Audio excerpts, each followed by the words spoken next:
Hi again, 3GD. Here's your maths lesson for today. It's week 6, lesson 2, and you need to go to the Top Marks website again. Pop in the search cashing in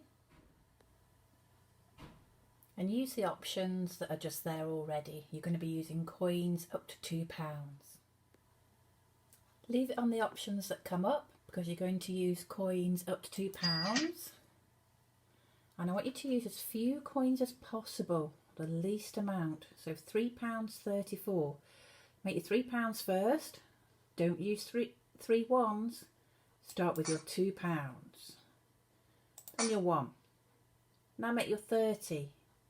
You could use 3 tens, but it's quicker to use a 20 and then the 10. There's no 4p coin, but don't use 4 ones. 2 and 2. It's a good idea for you to check before you press this. So there's your £3, there's your 30, and there's the 4. So we should be right. Well done. Keep going. Now do a bit of recording for me using money, looking at the Monster toy shop. So get your squared paper out, think how much this is, write down that price on your squared paper and then get out coins that you could use to pay for that. No notes allowed, so no £5 notes.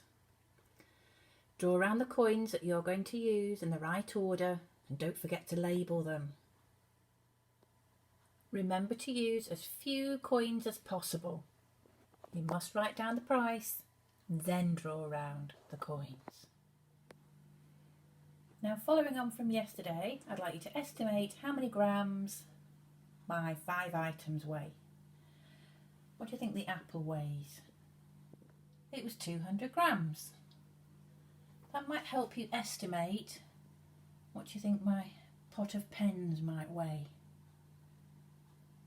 What do you think? Higher or lower? That weighed 150 grams. So how many grams less does this weigh than the apple? Now estimate how much the tub of 10p coins weigh. Now the plastic ones are not real ones.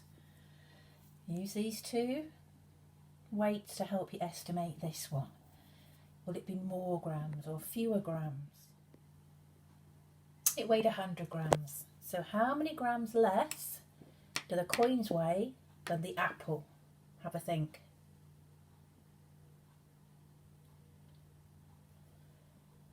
How many more grams do the pens weigh than the coins?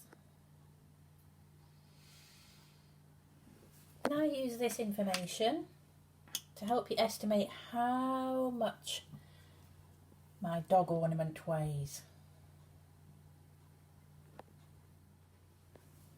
That weighed 350 grams. So that's the heaviest one so far. How much heavier is it than the apple? How much heavier is it than the pot and the pens? And how much heavier is it than the pot of 10p coins? Now, what about my carton of soup? What do you think that's going to weigh? Give me an estimate. Whoa, that weighed 650 grams. So again, tell me how much heavier it is than the dog, because this is the heaviest item, isn't it?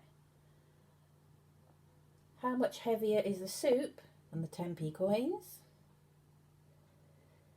Hope you're working this out and keep pausing the video. How much heavier is the soup than the pens? And how much heavier is the soup than the apple? Get problem solving. Just think about it and talk about it with your adults and big brothers and sisters who are helping you. There's no need to write anything down for this bit. Now we're going to think about making a bar graph of those results. Along the bottom, we can label the axis the items, can't we? like so. Now the y-axis is going to be the weight, and that will be weight in grams, won't it? So let's label that. Now, if we had one square representing 1 gram, remember that apple was 200 grams heavy. That would be an awfully big bar graph. And think about how big it would have to be for the soup, 650 grams. So instead, we're going to have each square representing 100 grams, like so. Now you need to think, what number is halfway between the labelled ones? What would half a square represent? What's halfway between 100 and 200? It's 150, isn't it? This would be 250, 350, 450, 550. So look at the apple, 200 grams. Where would that need to come up to? Where would the bar reach? Remember, you always start counting from the bottom. Your bar would have to go up to here, wouldn't it? And you'd have to shade that in. How about the pen pot now? 150 grams. Remember, that's not labelled. You've got to work out where that would come to. Well, it's more than 100, but it's not up to 200. It's halfway between. That is where you would put your pens. The 10p's weighed 100 grams, so the top of the bar would come there. The dog was 350 grams, so let's move to the dog column.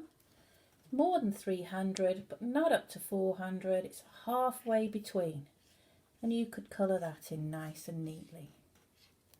And the soup was 650 grams. Whoa. And you can see quite clearly there which is the heaviest and which is the least heavy, or the lightest. Now you need to look in your pack. You can use this to do your bar chart, or you can just use a square paper that you've been given in your packs, up to you. You also need to get yourself 5 items from around the house that you think are going to weigh less than 1 kilogram or 1,000 grams. Go and get your 5 items.